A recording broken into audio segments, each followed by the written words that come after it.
जी तो नाज़रीन असां हिन वक़्तु हैदराबाद ऐं कासमाबाद वारे यूटिलिटी स्टोर ते मौजूदु आहियूं, जिते 19 आइटमनि ते रिलीफ ॾिनो वियो आहे।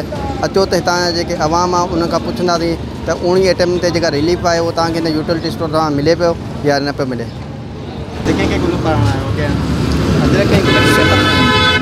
असल में आउं USA एज ए एम्प्लॉयर आहियां।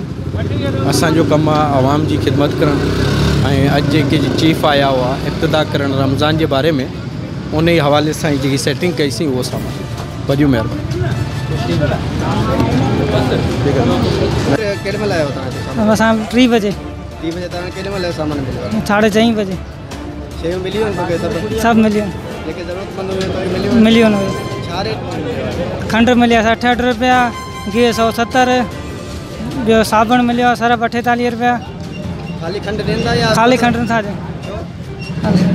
रमज़ान खां 19 आइटमनि ते रियायती ॾिनी आहे, उहा तव्हांखे मिले पई रमज़ान में? कुझु आइटम में कुझु नथी मिले आइटमनि ते। किथां खां आहियो तव्हां? वाधू बाग खां।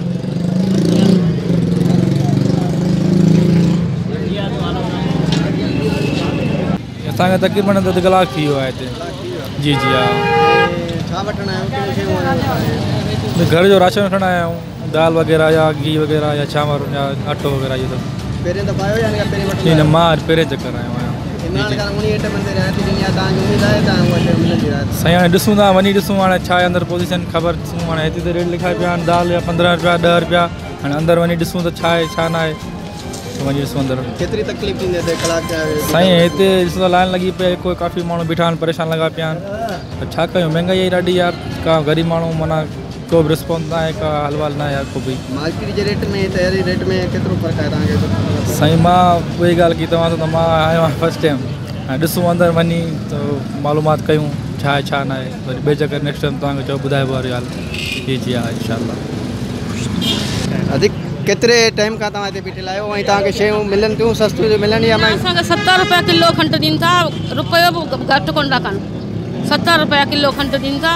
अटो घी 170 किलो ॾींदा आहिनि। अटो 400 में ॾींदा आहिनि। उन मथां ॿियो सामान चवंदा खणो त ॾियो, न त नथा ॾियूं। ॿियनि खे त खंड अलॻि ॾींदा, तव्हांखे ॾींदा? न न असांखे चवंदा ॿियो बि सामान खणो, पोइ असां वटि न हूंदो आहे त पोइ वरी असांखे चवंदा भई हिकिड़ी थैली वठो, वधीक कोन अथव। पोइ असां ग़रीब नथा पुॼी सघूं। 19 आइटमनि ते रियायती ॾिनी आहे तव्हांखे, माना खंड दाल घी आहे? न न न मिले न न असां वठूं कोन था, न को असांखे ॾियनि था पिया, असां न कोन था वठूं। केतिरे टाइम खां तव्हां हिते? असांखे हाणे असां हाणे आया आहियूं, इहो कूड़ मूंखां कोन थींदो आहे। हींअर पहिरीं आयासीं खंड लही पियो अचे, पोइ वरी अचो, पोइ हाणे आया आहियूं। रश केतिरी आहे? हा रश जाम आहे, टियों ॾींहुं बि रश हुई, लठो लठ हुई खंड ते घी ते। शयूं मिलनि नथियूं हिते? मिलनि नथियूं, पर रेट घटि आहे त असांखे 70 किलो आहे, 2 रुपया 3 रुपया घटि आहिनि, उहो ॾिनो कोन था असांखे। हा 2 मिंट थिया आहिनि। छा वठणु आयो? तेल इहे वठणु आहियां सामान। आम मार्केट में यूटिलिटी स्टोर में छा फ़र्क़ु आहे? इलाही फ़र्क़ु आहे। केतिरो फ़र्क़ु आहे खंड शइ में घी में? खंड घी में 100 रुपये जो फ़र्क़ु है किलो का। 290 का यहाँ पे 170 का है। 270 और 170 में कितना फ़र्क है? 120 रुपये का फ़र्क हो गया ना किलो का। हाँ घी वहाँ घी जो मिल रहा है वो 290 रुपये का नया रेट आ गया है। 300 का है, 305 का? नहीं अभी 290 और 300 अलग अलग कैटेगरी का है। बाकी इधर तो ये है ना 170 रुपये का दे रहे हैं। चीनी 68 रुपये, मार्केट में चीनी का 100 रुपये 110 रुपये चल रही है, यहाँ पे 68 रुपये। तो फ़र्क है, लेकिन क्वांटिटी बढ़ानी चाहिए इनको ताकि सबको मिल जाए। अब आता इतना सा है यहाँ पे, अब वो तुम्हारे सामने लाइनें लगी है, और फिर 2-2 थैलियाँ मिल रही हैं। अब कोई कहीं से आता, कोई कहीं से आया हुआ है लेने। और हर लिटिल स्टोर वाले की अपनी अपनी सेटिंगें बनी पड़ी हैं, वो जिसको मर्जी चाय देता है, जिसको नहीं चाय देता। वरना ये होता है, होना ये चाहिए कि कम से कम एक बंदे को 5 किलो तो देना। अब 2-2 बंदों को मिल रहा है घी, फ़ायदा क्या है? एक ये बात भी है यूनिवर्सिटी वालों को, जो दुकान वाले यहाँ से सामान उठा के लेके। अब ये पता क्या होता है कि अक्सरियत में जो बन कबाब वाले हैं, ये हैं वो आके ले जाते हैं यहाँ से 10-20 रुपये ऊपर दिए, वो अपना कोटा पूरा कर लेते हैं। जो आवाम है उसको तो मिलता ही नहीं है। ये सेटिंग है, वरना इस चीज़ पे ख्याल करे ना आदमी। 19 से 18 आइटम पे इमरान खान ने रिलीफ दिया है, आप क्या कहेंगे? अब देखो मिले तो जब मज़ा है ना, अभी खाली बोलने से कुछ थोड़ी होता है। ये अंदर जाएंगे अब अंदर जाएंगे तो पता लगेगा क्या रिलीफ मिला है क्या नहीं मिला है, तो बताएंगे आपको। हाँ फिर अब भी बताते हैं, अंदर से चक्कर लगा के बताते हैं आपको। के साथ पहले इतना सामान लेना पड़ता है। हाँ हाँ, अलग नहीं देते हैं ये। हाँ, घी के साथ तो पहले बोलते हैं 1000 रुपये का सामान लो अलग से, तो बात तो वही आ जाती है ना फिर। अब और चीज़ों में रेट ज़्यादा है। अब अभी ये रिलीफ का बोला है, देखो क्या रेट है अभी भाई, जा रहे हैं अंदर। हमने लोगों से बात किया है कि उसी रेट में मिल रहा है, तो आप जो इमरान के रेट है उसी रेट में आइटम मिल रहे हैं। और बस देखो अल्लाह करे ऐसा ही हो, बाकी फिर अभी फारिग हो गया आगे। आज के लिए रमज़ान के लिए नहीं हो, पूरे साल में ऐसा होना चाहिए। हाँ, ये तो होना चाहिए ना यार, हर चीज़ में जब ये गवर्नमेंट का वो बना हुआ इदारा, तो इसमें तो रिलीफ होनी चाहिए ना आवाम को, ताकि सुकून तो रहे। वो क्वांटिटी इतनी होनी चाहिए ताकि एक दफ़ा सब ले लें, ताकि इधर रश ना रहे। 12 महीने मिलता रहे आइटम, तो फिर ऐसा मसला ना हो ना। माफिया भी बैठे हुए ना। हाँ, वो तो करप्शन तो सब जगह ही हो रही है ना। अब ये अकेला आदमी क्या क्या करेगा, नीचे की करप्शन तो पूरी ख़राब है ना।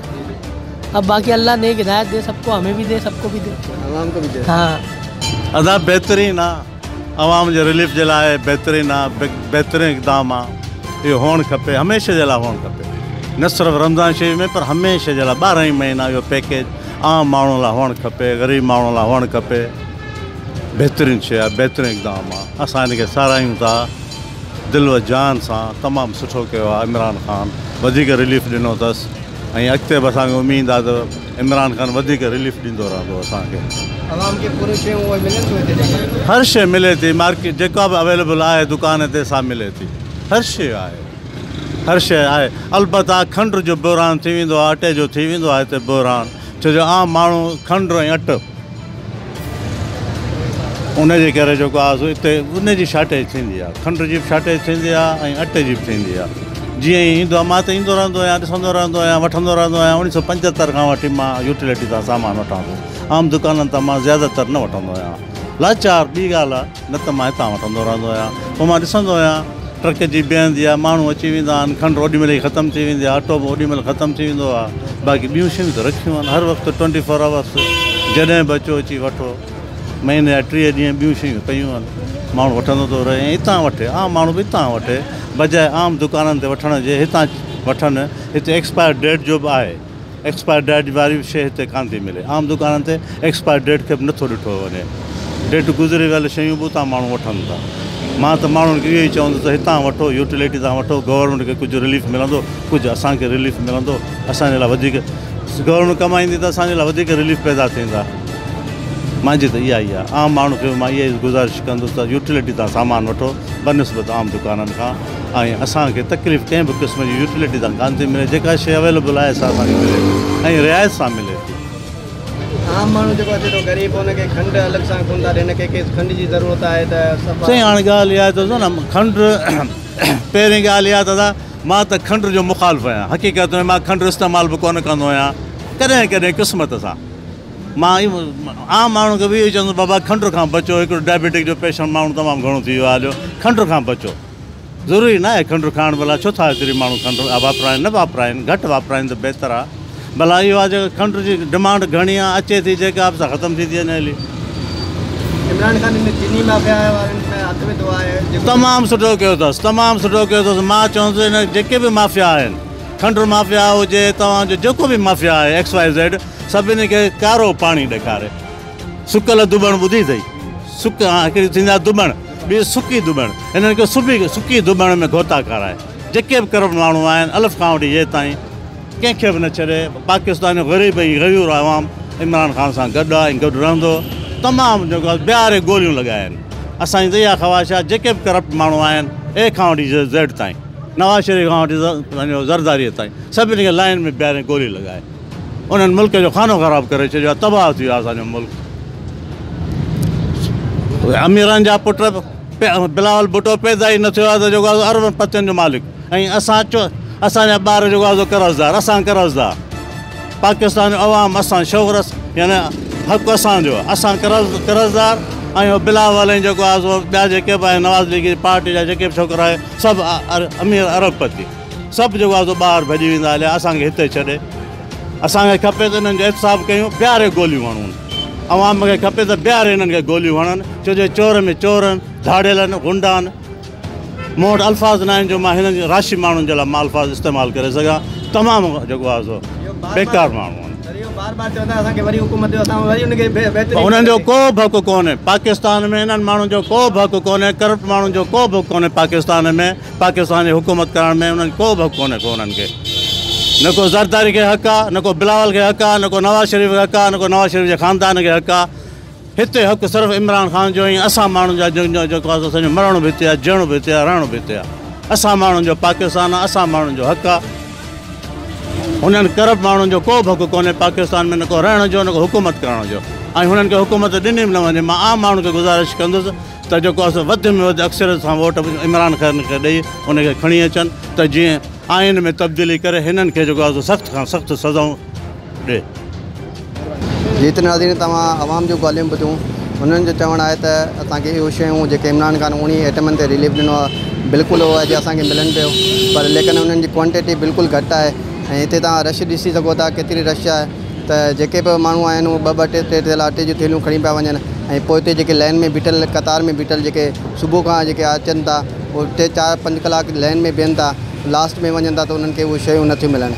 इमरान ख़ान खे गुज़ारिश आहे त उन्हनि जी क्वांटिटी खे वधाए, जेके रिलीफ जेके 19 आइटम आहिनि त उन्हनि जी पूरे जेका आहे उहो लाज़मी करार ॾिए यूटिलिटी स्टोरनि खे त आवाम खे उहो रिलीफ मिली वञे। महबूब जमाली, सोच TV, हैदराबाद, कासमाबाद।